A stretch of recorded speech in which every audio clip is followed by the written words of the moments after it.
Hey, what's going on? It's your boy BT, and I came here to talk some boxing with the thousands of True School Sports subscribers. Now, word to my brethren in Boston, Massachusetts. Shout out to Boston, Massachusetts. That's where the pops. That's where pops is at. Shout out to my dad. But yeah, man. This has been news for a couple of days, but I wanted to talk about it. Canelo versus GGG, the fight of the year, biggest fight of the year, biggest event of the year.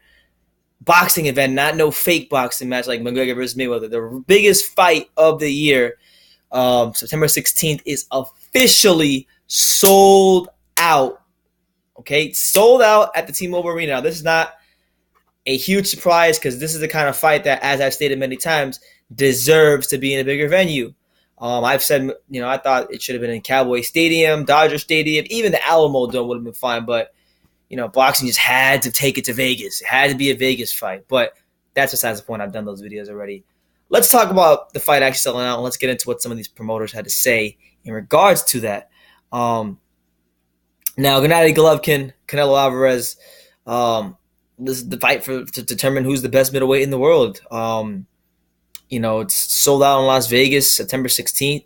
Here's what Oscar De La Hoya had to say in regards to this fight. He said, I quote, "The public fully understands that this is the biggest fight in many years, and everyone at T-Mobile Arena on September 16th is going to experience a once-in-a-lifetime thrill watching two of the biggest stars in the sport go toe-to-toe," and all that good stuff. Whatever. F the promoter quotes. My bad. Forget the promoter quotes. Let's just talk about what this means for boxing, man. It shows that, when you put two guys who are at the top of their game, who actually have been promoted properly, that they can still sell. And this is the fight that I believe wholeheartedly will do a million pay-per-view buys. I think if it does not a million, it'll be somewhere closer. You can see somewhere close to those Cotto numbers, if at worst.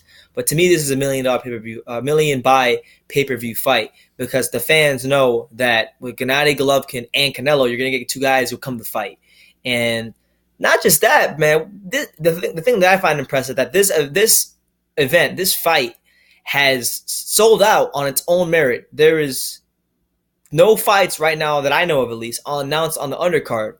So with that being said, it's really impressive. It's very impressive, the fact that it's sold out with no fights being mentioned on the undercard. We don't know who will be on the undercard, but I'm interested to see who will be on the undercard. I think they should put Daniel Jacobs and David Lemieux on the undercard. That would make perfect sense, being that these guys are two of the better middleweights, and they both have an interesting style matchup. But there's a lot of ways they can go about this, and I'm looking forward to seeing what happens. But yeah, man, it sells out. Good day good news for boxing.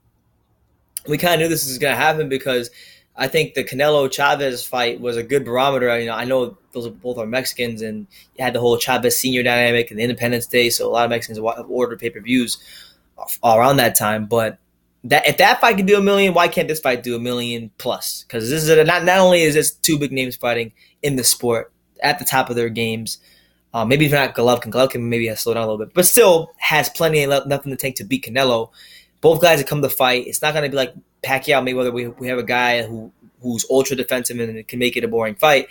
These guys are going to come to fight, and I think for the casual boxing fan, that'll really appeal to them. And ultimately on the 16th, hopefully, please, for the love of God, with no funny business with the decisions, I hope we get a good fight and people can be happy about it, because recently, with the Jeff Horn fight, with the Kovalev fight, there's been a lot of people who have had sour taste in their mouth, and we don't want that for boxing. We want the sport to grow, and we want it to flourish, and this is going to be another one of those times, one of those fights, those landmark fights that we get two or three of them a year, landmark fights, 2 or 3 of them a year, that casual fans will tune more into. And if it goes well, then if the fight goes well and people are happy, then it bodes well for boxing. But we got to see, man. I still think there could be a really bad decision if Gennady Golovkin fails to knock out Canelo and just outboxes him. So we'll see, but that's the news. Canelo and GGG sell out at T-Mobile Arena in Vegas. Let me know what you guys think in the comments down below. Take the time to subscribe, and you can love me or you can hate me, but I'm just a kid from Dang It. So until next time, take care, guys.